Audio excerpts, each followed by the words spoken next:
નમસ્કાર વિદ્યાર્થી મિત્રો, વેદ ક્લાસની અંદર આપણું બધાનું સ્વાગત છે. ઓનલાઈન ક્રેશ કોર્સ અમે વેદ ક્લાસ લાવી રહ્યા છીએ.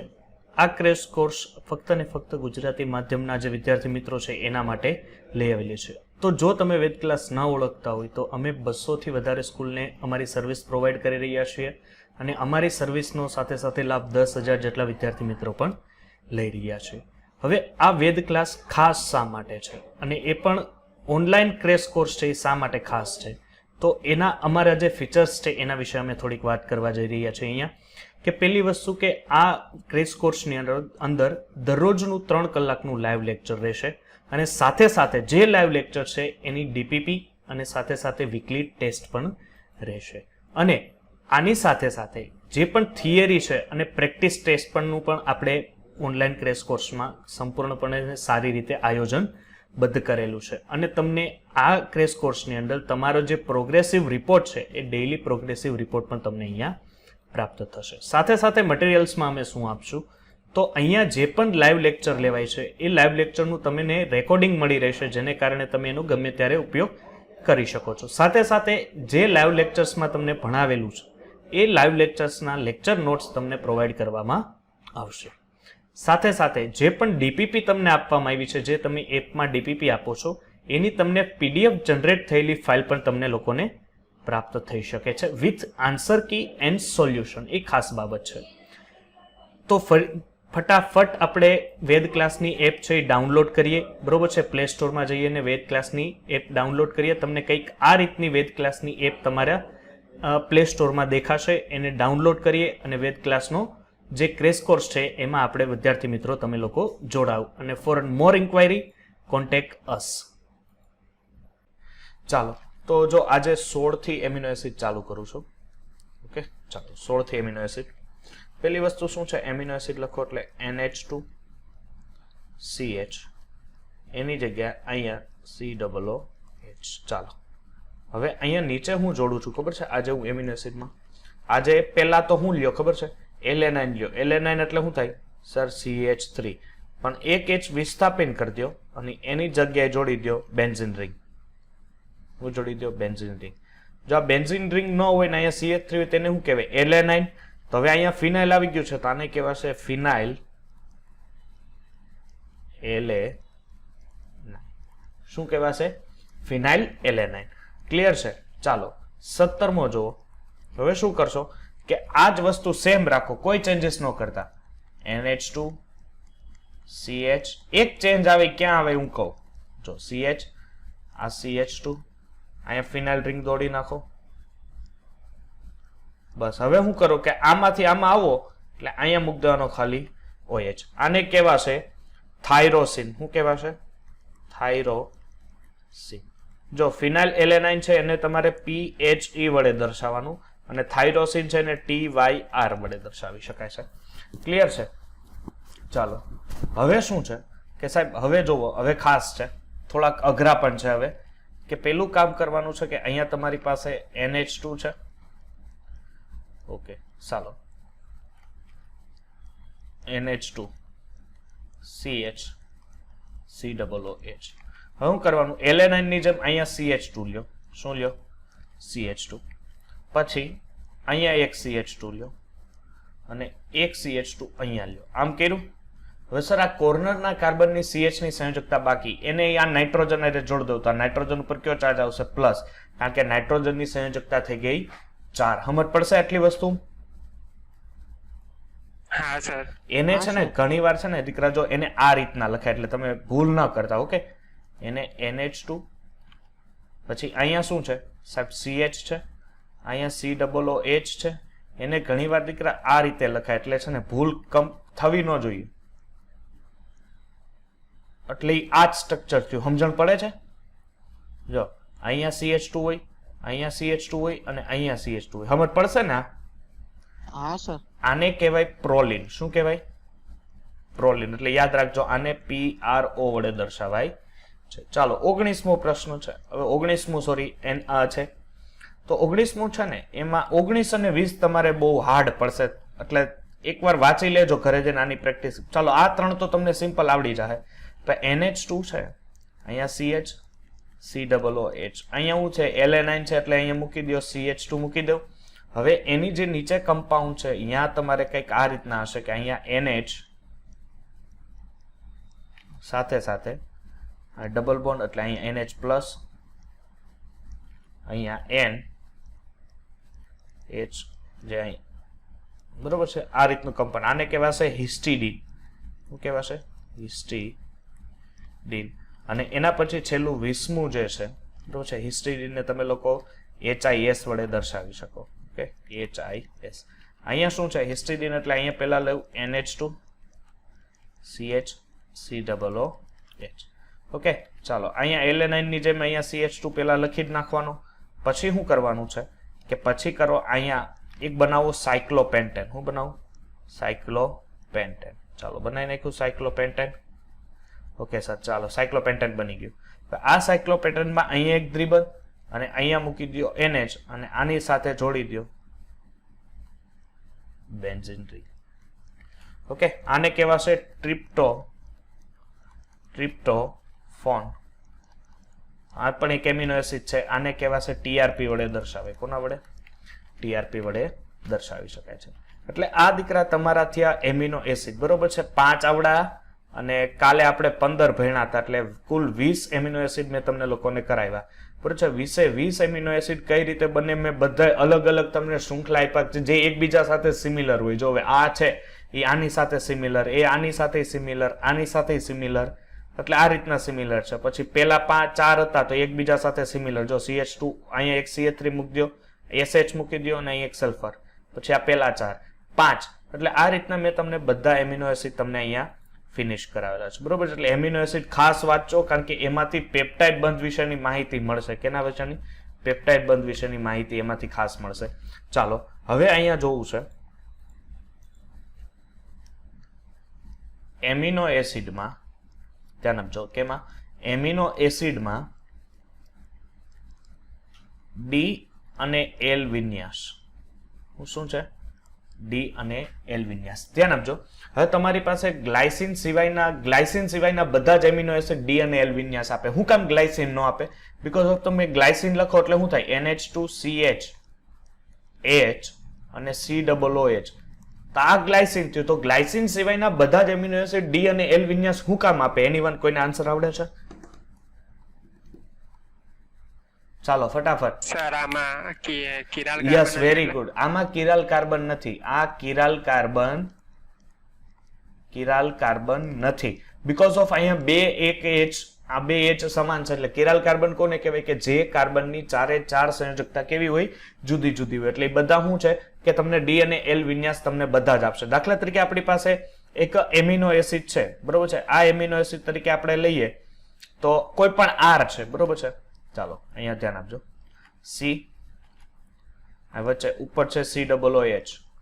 એની એક સાથે શું છે સાહેબ? NH2 છે. શું છે? NH2. અને આ બાજુ શું છે સાહેબ? H છે. અને નીચે R છે. R એટલે ગ્લાયસિન નથી, મીન્સ કે R છે એટલે કોઈ પણ R હોઈ શકે. હવે અહીંયા NH2 કઈ દિશામાં છે જોવો તો સર? જમણી બાજુ. જમણી બાજુ છે એટલે આને કહેવાશે D એમિનો એસિડ. ક્લિયર છે? એ જ પ્રમાણે હવે આને ઊંધું કરું એટલે NH2 અહીંયા લખી નાખું, અહીંયા C COOH, અહીંયા શું આવી જશે? R, અહીંયા શું આવશે? H. હવે અહીંયા NH2 છે એ ડાબી તરફ છે. ધેટ મીન્સ આને કહેવાશે L એમિનો એસિડ. શું કહેવાશે દીકરા એને? L amino acid. ચાલો હવે જો એમિનો એસિડ આયન અને સમવિભવ બિંદુ એમિનો એસિડ આયન અને સમવિભવ બિંદુ. ઓકે ચાલો એમિનો એસિડ આયન અને સમવિભવ બિંદુ આપણે જોઈએ. ચાલો હવે શું થશે કે હવે પેલી વસ્તુ કે તમે લોકો એમિનો એસિડ નું ઝ્વિટર આયન જે છે આ એસિડ આયન જેને તમે ઝ્વિટર આયન તરીકે પણ ઓળખી શકો. કયા આયન તરીકે? Zwitter ion. હવે જો ઝ્વિટર આયન બને કેમ? પેલી વસ્તુ એમિનો એસિડ લખો અહીંયા. તો સર મારી પાસે છે એટલે હું આ જો NH2 એક મિનિટ NH2 CH અહીંયા શું છે? R અહીંયા કાર્બોક્સિલિક એસિડ છે એટલે C ડબલ બોન્ડ O અને અહીંયાથી શું છૂટું પડશે H. હવે ધ્યાન આપજો, અહીંથી શું થશે કે અહીંથી આ જે મહાનુભાવ દેખાય તમને આ H પ્લસ નું વિસ્થાપન થઈને એ આ નાઇટ્રોજન સાથે એટ્રેક્શનમાં આવે, બરોબર છે. નાઇટ્રોજન સાથે એટ્રેક્શનમાં આવે એટલે અહીંયા કેટલા થઈ જાય H3, એટલે નાઇટ્રોજન ઉપર પ્લસ વીજભાર આવી જાય. બીકોઝ ઓફ નાઇટ્રોજનની સંયોજકતા 3 હોય, હજી એક ઇલેક્ટ્રોન ગુમાવીને 4 પૂરી કરે છે એટલે એને ઇલેક્ટ્રોન ગુમાવ્યો, અને ગુમાવ્યો ધેટ મીન્સ એના ઉપર કેવો ચાર્જ આવે પ્લસ. એટલે અહીંયા જે કાર્બન છે, ઓકે, આ કાર્બન ડબલ બોન્ડ અહીંયા સાથે ઓક્સિજન અને અહીંયા સિંગલ બોન્ડ ઉપર માઇનસ ચાર્જ. ઓકે, આ રીતનું કમ્પાઉન્ડ એમાં રીએ છે. આને કહેવાશે આલ્કલાઇન દ્રાવણમાંનો એમિનો એસિડ. આ શું છે? આલ્કલાઇન દ્રાવણમાંનો એમિનો એસિડ. ઓકે, આ તમારો જો છે આને કહેવાય એમિનો એસિડ. પણ આ એમિનો એસિડ કયો એમિનો એસિડ? તો સાહેબ ઝ્વિટર આયન એમિનો એસિડ થયો. શું થયો? Zwitter ion amino acid. હવે એક કામ કરે કે આને હું એસિડિક દ્રાવણ આપું. એસિડિક દ્રાવણ એટલે H+ સાથે આની રિએક્ટિવિટી કરાવું એટલે અહીંયા મળશે શું મને? સર અહીંયા NH3 આમનામ રહેશે, આ CH આમ, આ R, અને એસિડિક દ્રાવણ કરો છો એટલે આને હજી H+ મળીને અહીંયા શું બની જાય? H. એટલે આ જે હોય છે આને કહેવાય એસિડિક દ્રાવણમાંનો કેનો? એસિડિક દ્રાવણમાંનો એમિનો એસિડ. પણ આ કેવો એમિનો એસિડ? તો ધન આયન એમિનો એસિડ. કેવો? ધન આયન. અને આ કેવો એમિનો એસિડ? તો ઋણ આયન એમિનો એસિડ તરીકે એને વર્તી શકાય છે. બીકોઝ ઓફ અહીંથી આ ઓક્સિજન ઉપર માઇનસ ચાર્જ આવે ને એટલે. ચાલો, હવે જો જે દ્રાવણો હોય, બરોબર છે, જે દ્રાવણનો એમિનો એસિડ જે ધન આયન હોય તો એ કયા તરીકે આ કરશે? એનોડ કે કેથોડ? કેથોડ તરીકે. અને જે એમિનો એસિડ છે એ ઋણ આયન હોય તો એ ઓબ્વિયસલી એનોડ તરીકે કરશે. પરંતુ જો દ્રાવણ દ્વિધ્રુવીય આયન હોય, બરોબર છે, તો દ્વિધ્રુવીય આયન હોય તો એ શું થશે? વિસ્ભારની દ્રષ્ટિએ એકબીજા ઉપર શું થશે? દાખલા તરીકે તમે એમિનો એસિડ એવા દ્રાવણમાં નાખ્યું કે જે દ્રાવણ પોતે દ્વિધ્રુવીય છે. દ્વિધ્રુવીય એટલે એના પણ ધન આયન અને ઋણ આયન છે, એટલે આ પણ ધન આયન અને ઋણ આયન આવે એટલે દ્રાવણ કેવું થઈ જાય? તટસ્થ થાય છે. બરોબર છે. ચાલો, પછી આપણી પાસે છે સમવિભવ બિંદુ. એટલે શું? અહીં હું લખું છું સમવિભવ બિંદુ. તો ચાલો નોટ કરજો કે સમવિભવ બિંદુ એટલે શું? કે જે pH મૂલ્ય, ધ્યાન આપજો, જે pH મૂલ્ય એમિનો એસિડનું, કેનું? એમિનો એસિડનું વિદ્યુત ક્ષેત્રમાં, કેમાં? જે એમિનો એસિડનું વિદ્યુત ક્ષેત્રમાં કોઈ પણ ધ્રુવ, કેવા? કોઈ પણ ધ્રુવ તરફ સ્થળાંતર ન થાય, કોઈ પણ ધ્રુવ તરફ સ્થળાંતર ન થાય, તે pH નું મૂલ્યને એમિનો એસિડનું, તે pH ના મૂલ્યને એમિનો એસિડનું સમવિભવ બિંદુ કહેવાય.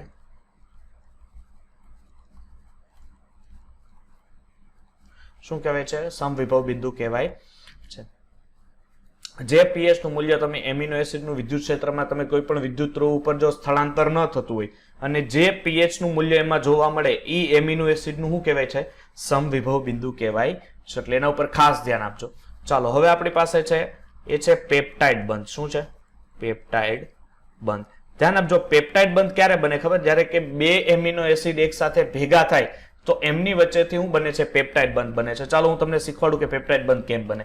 ચાલો, પહેલી વસ્તુ મારી પાસે ગ્લાયસિન છે. ગ્લાયસિનનું સૂત્ર શું થશે સાહેબ? NH2CH અને નીચે અહીંયા H કરી નાખો એટલે ગ્લાયસિન, આ COOH. ચાલો, પ્લસ હવે બે ગ્લાયસિન છે. શું છે? બે ગ્લાયસિન. એટલે એક ગ્લાયસિન અહીંયા છે, આ ગ્લાયસિન એક એમિનો એસિડ જ થયો, અને બીજો ગ્લાયસિન અહીંયા છે એટલે NH2NCH, અહીંયા પણ H એટલે આ COOH. ચલો, ક્લિયર છે? ચાલો, આની રિએક્ટિવિટી કરાવો. હવે ધ્યાન આપજો, આની રિએક્ટિવિટી એટલે અહીંયા શું હોય કે સર આની અંદર COOH આ રીતના હોય, આ કાર્બોક્સિલિક અને અહીંયા OH. ચાલો, હવે શું થશે ખબર છે? ધ્યાન આપજો ખાસ.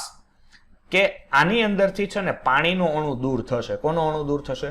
સાહેબ પાણીનો અણુ દૂર થશે એટલે એમની વચ્ચે પેપ્ટાઇડ બંધ બનશે. કયો બંધ બનશે? પેપ્ટાઇડ. તો પેપ્ટાઇડ બંધ કેમ બને? અહીંથી દેખાય છે તમને લોકોને આ H, અહીંયા OH દેખાય, આ OH માઇનસ, સોરી OH કેવો માઇનસ, અને આ બાજુથી શું છૂટવું પડશે સાહેબ? H છૂટવો પડશે. આ બાજુથી આ જે ડબલ બોન્ડ દેખાય ને આ H પ્લસ. એક વાર શીખવાડી દઉં છું, બીજી વાર ધ્યાન આપજો. અહીંથી કોઈ પણ એક બંધ તૂટે એટલે નાઇટ્રોજન ઉપર કયો ચાર્જ આવે? માઇનસ. આ કાર્બન ઉપર કયો ચાર્જ આવે? પ્લસ. અહીંથી શું છૂટું પડ્યું સાહેબ? H2O. ચાલો વેરી ગુડ. હવે બાકીની વેલ્યુ લખો સાહેબ. NH2 CH, ગ્લાયસિન છે એટલે નીચે H હોય R ની જગ્યાએ. હવે શું હશે? C ડબલ બોન્ડ O હશે. શું હશે? C double bond O. અને આ જે નાઇટ્રોજન છે એ નાઇટ્રોજનનું એટ્રેક્શન આ કાર્બન સાથે આવે એટલે અહીંયા બનશે NH, કારણ કે આમાંથી એક H તો છૂટો પડી ગયો. અને અહીંયા શું આવશે? CH C double OH. આને જો કમ્પ્લીટલી લખવું હોય તો અહીંથી હું જો હવે આ ખબર પડી ગઈ તો આ ભૂસીને હવે લખું ને, આને કહેવાય CONH બોન્ડ. કયો બોન્ડ કહેવાય? CONH. અને આ જે CONH બંધ બન્યો આને કહેવાય આને કહેવાય પેપ્ટાઇડ બંધ. કેવો બંધ કહેવાય? પેપ્ટાઇડ બંધ. એમાંય સર અહીંયા બે એમિનો એસિડ ભેગા થઈને બનાવે છે એટલે આને કહેવાય ડાયપેપ્ટાઇડ બંધ. આવા ત્રણેય હોઈ શકે, ચારેય હોઈ શકે, એટલે ભેજામાં રાખજો.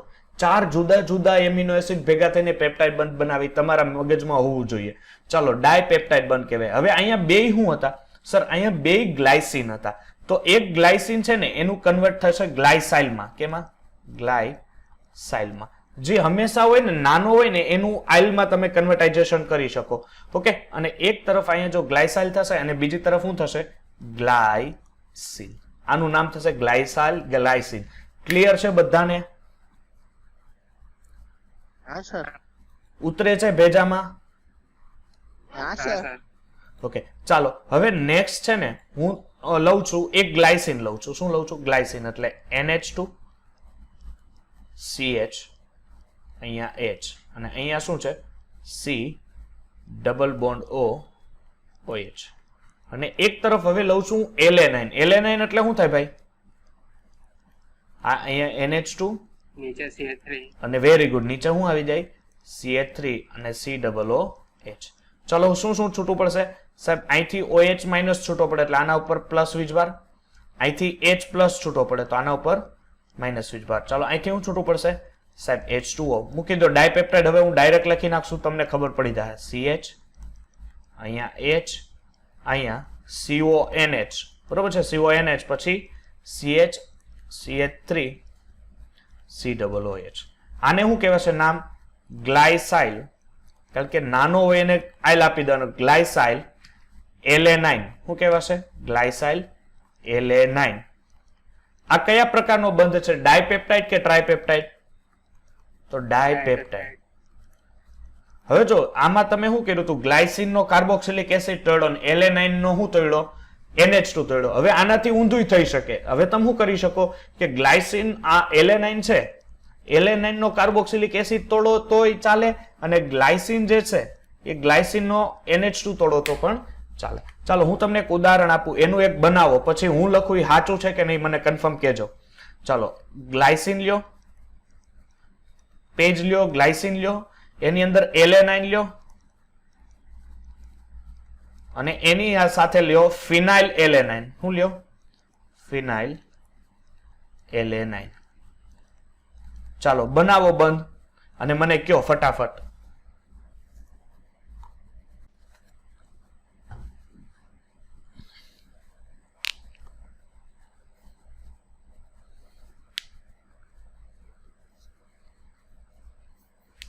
ફિનાઇલ LA9 એટલે ખબર છે ને? LA9 ઉપરથી જ ખબર પડી જાય ફિનાઇલ LA9 કેમ બને.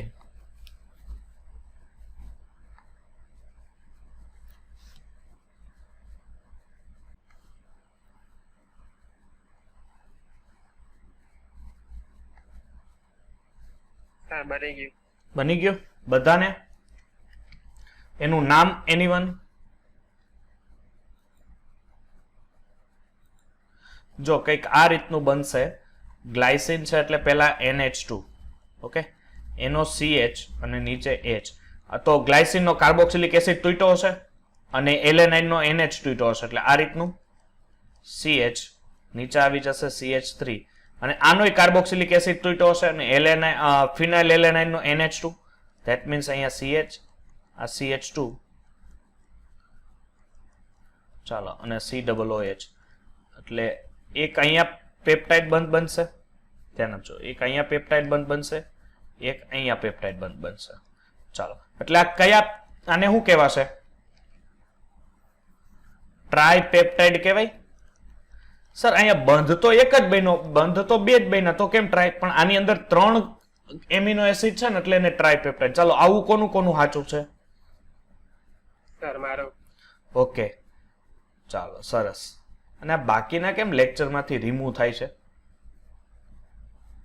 મકવાણા નેહા હળિયા વાકીરિયા બાકીના બધા નીકળી ગયા એ સર શું હે છો હા તો વાંધો નહીં ચાલો જો તો આટલી વસ્તુ ખબર પડશે હવે જો ઘણા એવા પણ સંયોજનો હોય કે જે આ પ્રકારના ટ્રાયપેપ્ટાઇડ બનાવ્યા હવે ધ્યાન આપજો આવા જ MCQ આવશે એટલે એના ઉપર ખાસ ધ્યાન આપજો કે હવે ઘણા એવા હોય કે જે પોલીપેપ્ટાઇડ બનાવે કેવા પોલીપેપ્ટાઇડ બંધ હવે પોલીપેપ્ટાઇડ બંધ એટલે શું થાય ખબર છે કે એક સાથે અસંખ્ય પેપ્ટાઇડ સંયોજનો બનતા હોય હવે પેલી વસ્તુ આપણે એમિનો એસિડ લખીએ દાખલા તરીકે સાહેબ NH2 CH અહીંયા R આપણે કયો એમિનો એસિડ છે એ લખતા જ નથી હવે એમની વચ્ચે CONH બને ક્લિયર છે હવે સાથે સાથે તમે આગળ વધો એટલે આ CONH હવે અહીંથી બીજો કોઈ સંયોજન જોડાતો હશે એટલે અહીંયા પાછું CO પાછું અહીંયા NH આવતું હશે એટલે આ જે શૃંખલા છે આટલી વસ્તુ અહીંયા ફરીથી CHR CO કન્ટિન્યુ અહીંયા થતું હશે બરોબર છે આને કહેવાય પોલીપેપ્ટાઇડ અથવા પ્રોટીન બરોબર છે કારણ કે એમિનો એસિડમાં પ્રોટીનમાં એમિનો એસિડ હોય અને એ એમિનો એસિડ છે પેપ્ટાઇડ બંધથી જોડાયેલા હોય છે પહેલી વસ્તુ આનું નામ કહી દઉં આનું નામ થશે ગ્લાયસાઇલ ઓકે ગ્લાયસાઇલ પછી આ એલેનાઇન છે એટલે એલેનાઇલ મેં કીધું તો આઇલ પ્રત્યે લગાવ અને આનું નામ છે છેલ્લું છે ફિનાઇલ એલેનાઇન ખાસ ભેજામાં રાખજો બરોબર છે આ વસ્તુ ચાલો હવે નેક્સ્ટ આપણે જોઈએ બરોબર છે હવે છે પ્રોટીનના પ્રકાર શું છે પ્રોટીનના પ્રકાર તો પ્રોટીનના આપણે મુખ્ય બે પ્રકાર તમે લોકો જાણો છો ક્યાં ક્યાં પ્રાથમિક અને નહીં એ તો એનું વર્ગીકરણ થયું પ્રોટીનના મુખ્ય બે પ્રકાર હોય આણ્વીય રીતે એક હોય રેસામય પ્રોટીન અને એક હોય છે ગોલીય પ્રોટીન ઓકે રેસામય પ્રોટીન અને ગોલીય પ્રોટીન ચાલો રેસામય પ્રોટીન કોને કહેવાય છે તો રેસામય પ્રોટીન છે અહીંયા ધ્યાન આપજો કે જ્યારે તમે પોલીપેપ્ટાઇડ શૃંખલાઓ છે એ એકબીજાને સમાંતર જતી હોય જો આ પોલીપેપ્ટાઇડ શૃંખલા છે આ પોલીપેપ્ટાઇડ શૃંખલા છે આ પહેલી શૃંખલા અને એ જ રીતે અહીંયા બીજી શૃંખલા જે એકબીજાને કેવી છે સમાંતર છે એટલે આ કઈ છે પોલીપેપ્ટાઇડ શૃંખલા હમણાં મેં તમને જે પેલી શૃંખલા દેખાડી ને આ એ છે એટલે સમજો ને અહીંયા ક્યાંક અહીંયા ખૂણે ખૂણે ક્યાંક પેપ્ટાઇડ બનતા હોય એ એકબીજાને જ્યારે સમાંતર જતી હોય અને સાથે સાથે એમની વચ્ચે દીકરા હાઇડ્રોજન બંધ હોય સોરી એમની વચ્ચે શું હોય હાઇડ્રોજન બંધ એટલે H બંધ હોય આવી રીતના દેખાય છે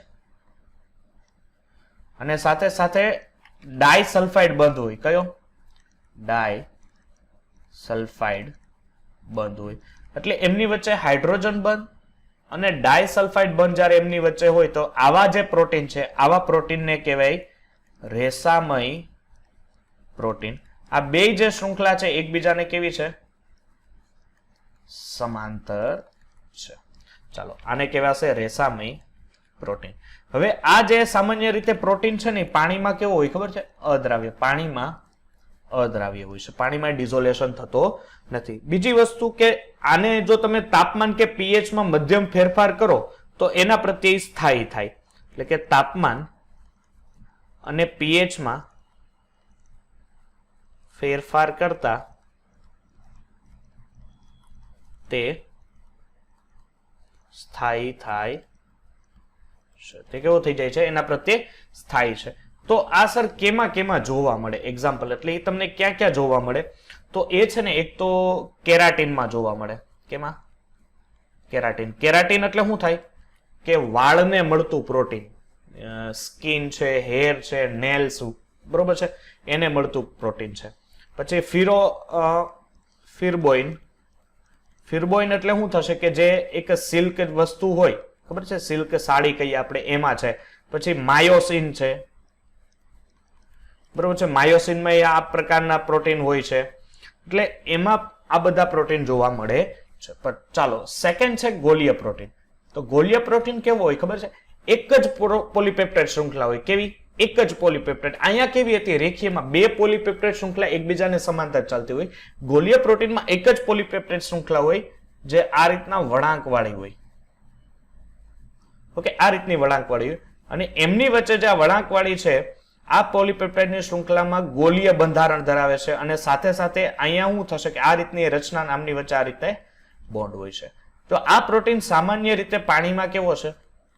પાણીમાં દ્રાવ્ય છે. જ્યારે આ જે ભાઈ હતા એ પાણીમાં કેવા હતા? અદ્રાવ્ય હતા. આને તમે જો પીએચ અને તાપમાનનો ફેરફાર આપો, તાપમાન કે પીએચ નો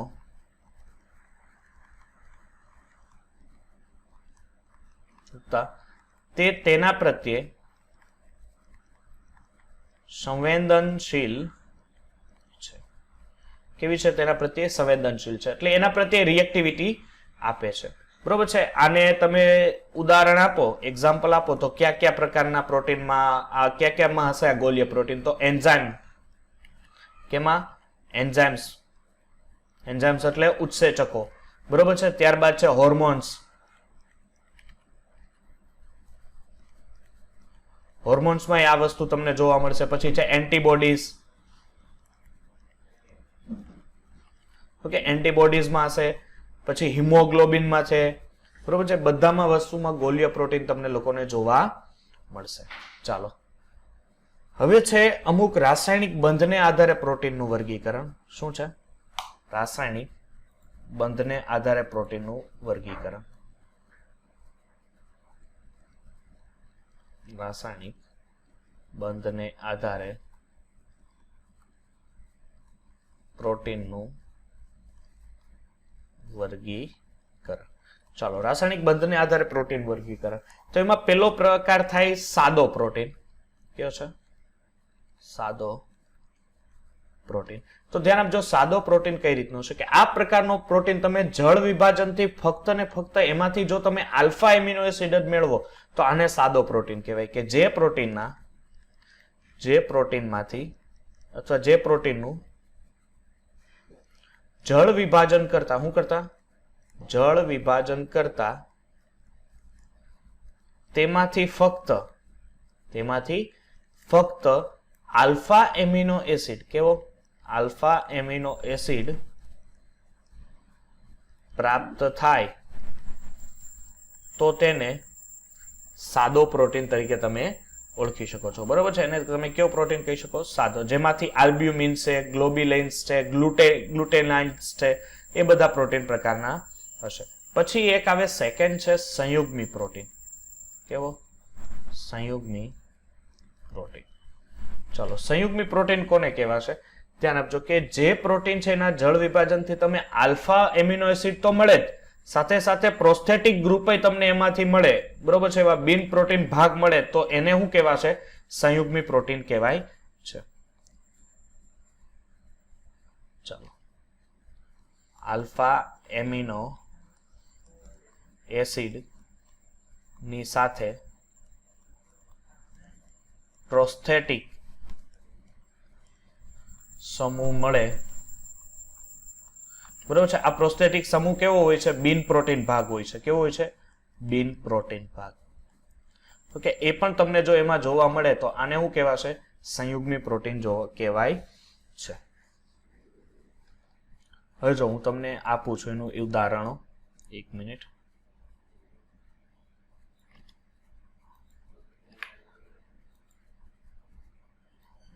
જો અહીંયા ઉદાહરણ છે, એના જોઈ લેજો કે ન્યુક્લિયર પ્રોટીન્સ હોય તો એની અંદર પ્રોસ્થેટિક ગ્રુપ તરીકે ન્યુક્લિક એસિડ હોય. ગ્લાયકોપ્રોટીન્સ હોય તો એની અંદર પ્રોસ્થેટિક ગ્રુપ તરીકે કાર્બોહાઈડ્રેટ હોય. એક્ઝામ્પલ માઇસિન અને ન્યુક્લિયન છે.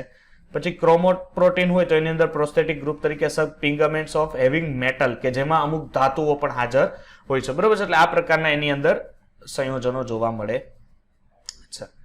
ચાલો હવે છે પ્રોટીનના બંધારણો, બરોબર છે. હવે તમે જો પેલું કીધેલા એ પ્રોટીનના ત્રણ બંધારણો હોય, આમ કુલ ગણીએ તો 4 હોય કે પ્રોટીનનું પ્રાથમિક બંધારણ, દ્વિતીય બંધારણ, તૃતીયક બંધારણ અને ચતુર્થક બંધારણ, બરોબર છે. એમાં પ્રોટીનનું પ્રાથમિક બંધારણ છે એના વિશે આપણે ચર્ચા કરીએ કે પ્રોટીનનું પ્રાથમિક બંધારણ. ચાલો પ્રોટીનના પ્રાથમિક બંધારણ વિશેની માહિતી મેળવી લે. એ પ્રોટીનનું પ્રાથમિક બંધારણ છે ને એ અણુમાં રહેલા અણુમાં રહેલા એમિનો એસિડની સંખ્યા, સ્વભાવ અને ક્રમ દર્શાવે છે. શું દર્શાવે છે કે આ એમિનો એસિડ છે એ શું દર્શાવે કે પ્રોટીનમાં જે પ્રોટીનનું પ્રાથમિક બંધારણ છે એ અણુમાં રહેલા અણુમાં રહેલા એમિનો એસિડની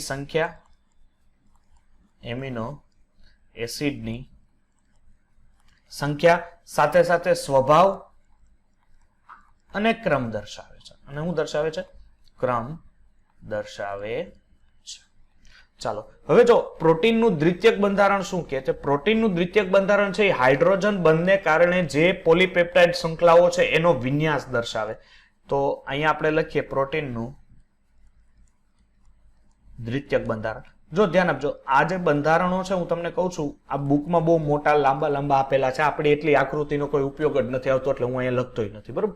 બુકમાં બહુ હેવી તમને આપ્યા છે, જેટલાની જરૂર છે એટલા જ આપણે કરશું, વધારે કરવાની કઈ જરૂર નથી. હવે આનું જે દ્વિતીયક બંધારણ છે ને આ દ્વિતીયક બંધારણ એ તેમાં રહેલા H બંધ, ધ્યાન આપજો કયા બંધ? તો સાહેબ H બંધને કારણે જોડાયેલ પોલીપેપ્ટાઇડ શૃંખલાઓનો વિન્યાસ દર્શાવે છે. પોલીપેપ્ટાઇડ શૃંખલાઓનો વિન્યાસ એટલે શું થશે ખબર? એનો આકાર દર્શાવે છે. કેવો દર્શાવે છે? એનો આકાર દર્શાવે છે. હવે દ્વિતીયક બંધારણમાં બે ભાગ પડે, એક પડે આલ્ફા સર્પિલ આકાર અને એક બીટા પ્લેટેડ શીટ આકાર, બરોબર છે. હવે પહેલો ભાગ છે આલ્ફા સર્પિલ. ઓકે, ચાલો આલ્ફા સર્પિલ આકાર. તો આલ્ફા સર્પિલ આકાર શું હોય છે? પોલીપેપ્ટાઇડ ને શૃંખલાને એક સર્પિલ આકાર એટલે કે સાપ જેવો, જો આ રીતના એક પોલીપેપ્ટાઇડ છે ને આ રીતની એ શૃંખલા જેવું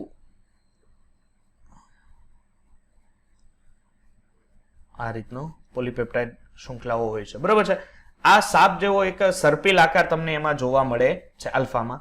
હવે આ જે દરેક વળાંકે લગભગ એની અંદર આ દરેક જે વળાંક છે ને આ દરેક વળાંકે એની અંદર લગભગ 3.6 એમિનો એસિડ રહેલા હોય, એટલે દરેક વળાંકે તેની અંદર 3.6 એમિનો એસિડ રહેલા હોય છે. બસ આટલી વસ્તુ આની ઇનફ છે, આટલી વસ્તુ. ચાલો હવે સેકન્ડ છે આનો જ બીજો ભાગ પ્રોટીનના દ્વિતીયક બંધારણ, એ છે beta plated sheet. Okay, beta plated sheet. Beta plated sheet શું હશે? એક પડદા જેવી રચના હોય. પડદા જેવી રચના એટલે સાહેબ કેવી? જો આ રીતની હોય, એની હું દોરું છું અહીંયા.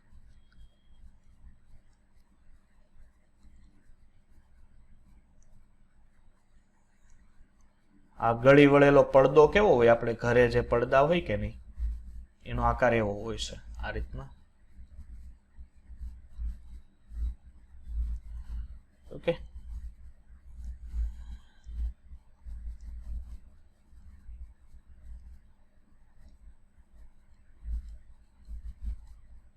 આ રીતના પડદા જેવી હોય છે, બરોબર છે. હવે આ જે પડદા છે બીજી નજીકની જે પોલીપેપ્ટાઇડ શૃંખલા હોય એની સાથે આંતર આણવીય હાઇડ્રોજન, એટલે આમની વચ્ચે જો એક આ પોલીપેપ્ટાઇડ શૃંખલા થઈ અને એક આ પોલીપેપ્ટાઇડ, એટલે આમની વચ્ચે છે ને આંતર આણવીય હાઇડ્રોજન બંધ એની અંદર હોય. શું હોય છે એની અંદર? આંતર આણવીય હાઇડ્રોજન બંધ એની અંદર તમે જોઈ શકો, જે વાકી ચૂકી અને ગળી વળેલી તરીકે ઓળખાય છે. ચાલો હવે છે પ્રોટીનનું તૃતીયક બંધારણ. પ્રોટીનનું તૃતીયક બંધારણ. ચાલો પ્રોટીનના તૃતીયક બંધારણ વિશેની માહિતી આપણે જોઈએ. ચાલો, પ્રોટીનનું તૃતીયક બંધારણ એ બધા પરમાણુઓની ત્રિપરિમાણીય ગોઠવણી છે. પ્રોટીનનું તૃતીયક બંધારણ એ શું છે સર? અહીંથી આપણે કહીશું કે ત્રિપરિમાણીય ગોઠવણી છે. એની ત્રિપરિમાણીય ગોઠવણી છે. અને આ બંધારણ પોલીપેપ્ટાઇડની લાંબી જે શૃંખલા હોય છે ને એ કઈ રીતે વળીને ચોક્કસ આકાર દર્શાવે ને એનું તૃતીયક બંધારણ, એટલે કે પ્રોટીનની લાંબી શૃંખલા વળીને કોઈ ચોક્કસ આકાર દર્શાવે છે. કોઈ ચોક્કસ તમને લોકો આકાર દર્શાવે છે. ઓકે, આ થયું તમારું તૃતીયક બંધારણ. અને લાસ્ટ એન્ડ ફાઇનલ આ છે તમારું ચતુર્થક બંધારણ પ્રોટીનનું.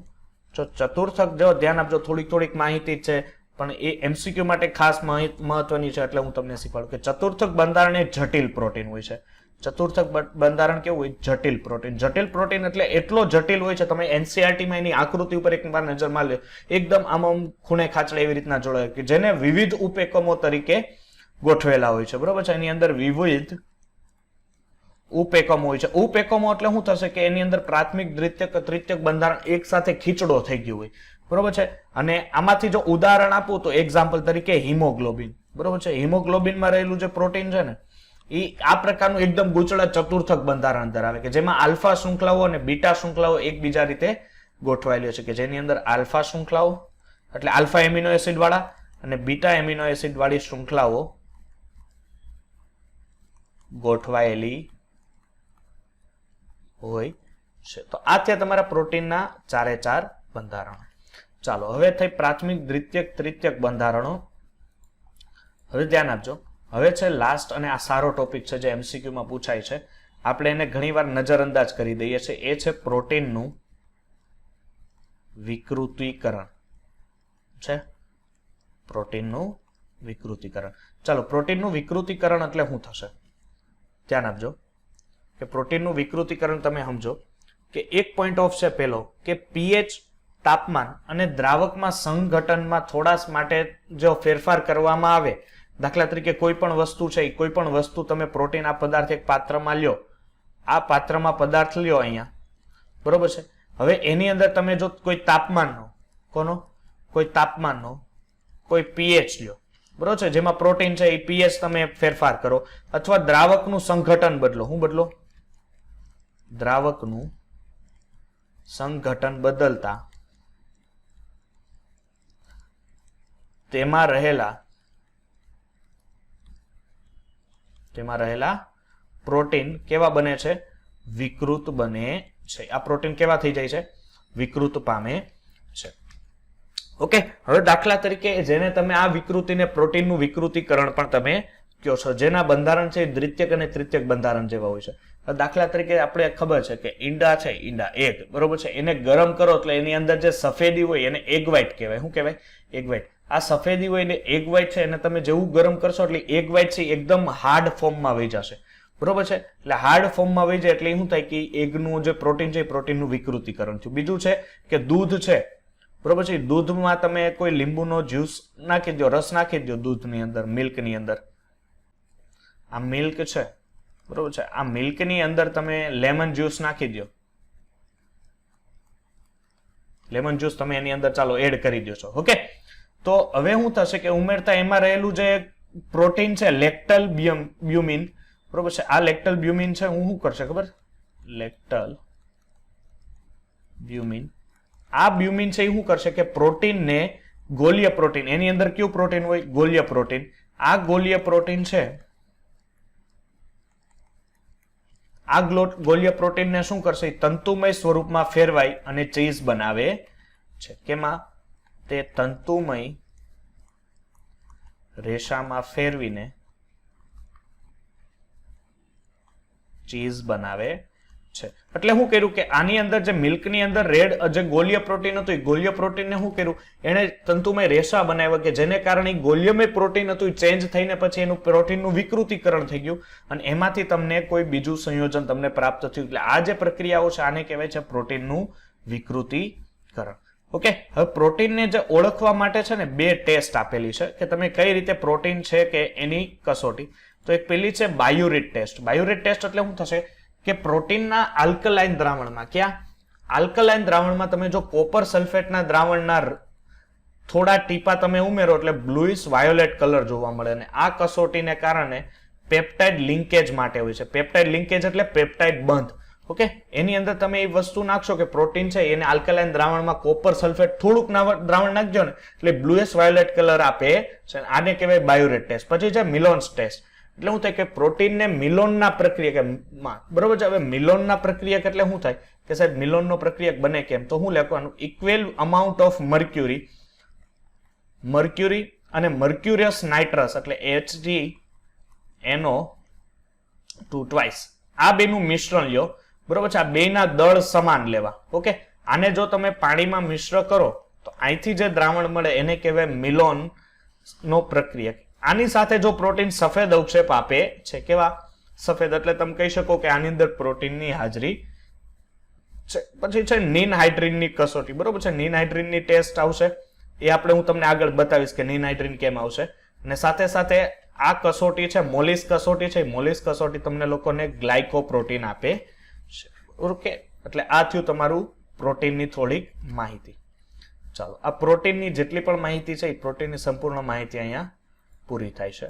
હવે આપણી પાસે છે એન્ઝાઇમ્સ. બરોબર છે, શું છે એન્ઝાઇમ્સ? ને એન્ઝાઇમ્સને તમે લોકો ગુજરાતીમાં કહો છો ઉત્સેચકો. શું કહો છો? ઉત્સેચકો.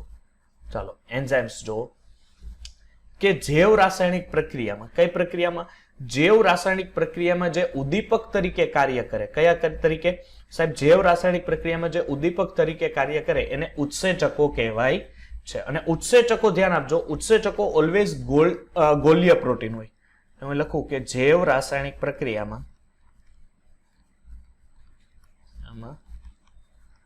જે ઉદ્દીપક તરીકે, કયા તરીકે? ઉદ્દીપક તરીકે કાર્ય કરે છે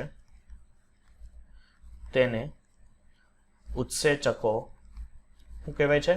ઉત્સેચકો કહે છે. અને આ જે ઉત્સેચકો છે આ ઉત્સેચકો ગોલીય, કેવા? ગોલીય પ્રોટીન હોય છે. ગોલીય પ્રોટીન હોય છે. ઓકે, જો ઘણા એવા ઉત્સેચકો હોય જે માત્ર પ્રોટીનની શૃંખલા જ ધરાવે છે. બરોબર છે, એટલે કેટલાક ઉત્સેચકો કાર્ય યોગ્ય રીતે થઈ શકે તે માટે પ્રોટીન છે એ સિવાયના અન્ય રાસાયણિક ઘટકો પણ એની અંદર હાજર હોય. બરોબર છે, એટલે ગોલીય પ્રોટીન હશે, ઘણા શૃંખલામય પ્રોટીન હોય, ઘણા અંદર એ પ્રોટીન સાથે એવા ઘટકો હોય, ધાતુ સંયોજનો હોય. દાખલા તરીકે આ જો બિન પ્રોટીન ઘટક પ્રોટીનની અંદર છે ને, જો આ પ્રોટીન છે, ઓકે, આ પ્રોટીનની અંદર ઘણા બિન પ્રોટીન ઘટકો હોય, બિન પ્રોટીન ઘટકો.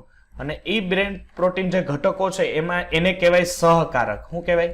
સહકારક, જે પ્રોટીનની સક્રિયતાને વધારે, પ્રોટીનની સક્રિયતાને વધારે. એક્ઝામ્પલ તરીકે હું લઉં સહકારકો તરીકે. બરોબર છે, એક્ઝામ્પલ તરીકે તમારી પાસે છે Zn+2, Mn+2 તમે લઈ શકો. બરોબર છે, Mg લઈ શકો, Mg+2 છે, Fe+2 છે, Cu+2. આ બધા સહકારકો જે બિન પ્રોટીન ઘટકો હોય છે કોની અંદર? પ્રોટીનની અંદર. હવે જો આ સહકારકો છે અને કાર્બનિક ઘટક હોય તો તેને સહ ઉત્સેચક કહેવાય. જો આ સહકારક છે એ જો દાખલા તરીકે કાર્બનિક ઘટક હોય, કેવો ઘટક હોય? કાર્બનિક ઘટક હોય, તો એ કાર્બનિક ઘટક હોય તો એને તમે સહ ઉત્સેચક તરીકે ઓળખી શકો છો. બરોબર છે, બાકી જો સાદા ધાતુ આયનો હોય તો તમે એને સહકારક તરીકે, એટલે કોફેક્ટર. આને શું કહેવાશે? સહકારક, એટલે ઇંગ્લિશમાં એને કહેવાશે કોફેક્ટર. શું કહેવાશે? કોફેક્ટર. અને જો સહ ઉત્સેચક હોય તો આને કહેવાય કો એન્ઝાઇમ. શું કહેવાશે? કો એન્ઝાઇમ્સ તરીકે એને ઓળખાય છે. ચાલો, હવે જો આ જે ઉત્સેચકો છે, ઉત્સેચકના જે પ્રોટીનના ભાગ છે એને કો પ્રકીર્ણવ ઉત્સેચક તરીકે ઓળખાય છે. ઓકે, જો હું અહીંયા કહું કે સહ ઉત્સેચકો, સહ ઉત્સેચક પ્લસ સાથે સાથે છે પ્રકીર્ણવ ઉત્સેચક. ઓકે, ઉત્સેચક અને અપ્રકીર્ણવ આ છે બિન પ્રોટીન હોય. સહ ઉત્સેચક કેવા હોય? બિન પ્રોટીન, એની અંદર કોઈ પ્રોટીન હાજર હોતો નથી. પણ પ્રકીર્ણવ છે, પ્રકીર્ણવ છે એ કેવો હોય? પ્રોટીન યુક્ત હોય. કેવો હોય? પ્રોટીન યુક્ત અને બે કેવા છે નિષ્ક્રિય છે કેવા છે નિષ્ક્રિય છે ઓકે ચાલો એટલે આ બેને તમે ભેગા કરો એટલે તમને ઉત્સેચક મળે અને આ ઉત્સેચક કેવો હોય છે સક્રિય ઉત્સેચક હોય છે એટલે એ વસ્તુ ખાસ ધ્યાન આપજો ઓકે પછી છે ઉત્સેચકની કાર્યક્ષમતા શું છે ઉત્સેચકની કાર્યક્ષમતા ચાલો જોઈએ આપણે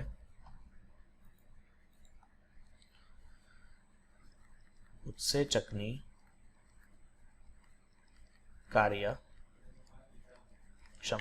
ચાલો ઉત્સેચકની કાર્યક્ષમતા શું હોય છે ધ્યાન આપજો એ કાર્યક્ષમતા માપવામાં આવશે ટર્ન ઓવર નંબર ઓકે શું કયા તરીકે માપવામાં આવે ટર્ન ઓવર નંબર તરીકે માપવામાં આવે ટર્ન ઓવર નંબર એટલે શું શકે કે ઉત્સેચકનો એક અણુ ધ્યાન આપજો કેનો ઉત્સેચકનો એક જ અણુ બરોબર છે એ એક મિનિટમાં કેટલા એક મિનિટમાં ઉત્સેચકનો એક અણુ એ એક મિનિટમાં કેટલી ફક્ત એક મિનિટમાં સક્રિયકરણ પામતા અણુઓની સંખ્યાને ઉત્સેચકનો ટર્ન ઓવર નંબર કહે છે કયા પણ કેવા સક્રિયકરણ પામતા પ્રક્રિયકો કેવા પ્રક્રિયકો સક્રિયકરણ પામતા પ્રક્રિયકો ઓકે આ સક્રિય પામતા પ્રક્રિયાઓની જે અણુઓની સંખ્યા છે આ અણુઓની સંખ્યાને ઉત્સેચકનો ટર્ન ઓવર નંબર કહે છે શું કહેવાય છે ઉત્સેચકનો turn over number okay turn over number તરીકે તમે એને ઓળખી શકો છો પછી શું છે કે ઉત્સેચકની ખામી ઉત્સેચકની ખામી એટલે શું થશે કે ઉત્સેચક ઘણીવાર શું છે કેટલાક રોગ પણ થાય છે ઉત્સેચકની ખામી હોય ને એટલે ઘણા રોગ થાય જેને એન્ઝાઇમ ડેફિશિયન્સી કહેવાય છે બરોબર છે હવે જો ફિનાઇલ એલેનાઇન હાઇડ્રોક્સિલ હોય અને કારણે તમને શું લાગે કે ફિનાઇલ કીટોન યુરિયાના નામનો રોગ થાય છે ફિનાઇલ કીટોન એટલે ઉત્સેચક શું થશે કે તમારા શરીરની અંદર જ્યારે એની ખામી થઈ જાય ઉત્સેચકની એટલે શું થાય કે જે સામેવાળો કોઈ પણ રોગ છે એ રોગ પ્રત્યે ઉત્સેચક એટલો સક્રિય ન થાય કે એ રોગને અહીંયાથી તમારા બોડીમાંથી બહાર કાઢે ને તમારા બોડીમાં એન્ટીબોડીઝ બનાવે બરોબર છે એટલે એને કારણે શું થાય ઘણીવાર રોગ થાય હવે જો ટાયરોનેઝની ખામી હોય ટાયરોનેઝ એક ઉત્સેચક છે ટાયરોનેઝની ઉત્સેચકની ખામીને કારણે તમને આલ્બિનિઝમ નામનો રોગ થાય બરોબર છે એટલે ઘણા ઉત્સેચકની ખામીને કારણે તમને કયા જુદા જુદા પ્રકારના રોગ થવા મળે છે હવે જો ઉત્સેચકની વિશિષ્ટતા જોવો તો પ્રોટીનની અંદર પેપ્સિન છે ટ્રાઇસિન છે બરોબર છે એ પ્રકારનો ઉત્સેચક હશે માલ્ટોઝ હોય તો માલ્ટેસ તરીકે ઉત્સેચક લેક્ટોઝ હોય તો લેક્ટેસ છે ઇમલ્સન હોય બરોબર છે ઇમલ્સન હશે લેક્ટોઝમાં ઇમલ્સન એટલે લેક્ટોઝ હશે પછી સ્ટાર્ચ હશે તો એનાઇલેઝ હશે આ બધા પ્રકારના ઉત્સેચકો એક ડિફરન્સ વસ્તુને તોડવા માટે એક ડિફરન્સ ઉત્સેચકની જરૂર પડે છે બરોબર છે એટલે આ રીતના તમે લોકો એને ડિફરન્સ અલગ અલગ તમે પાડી શકો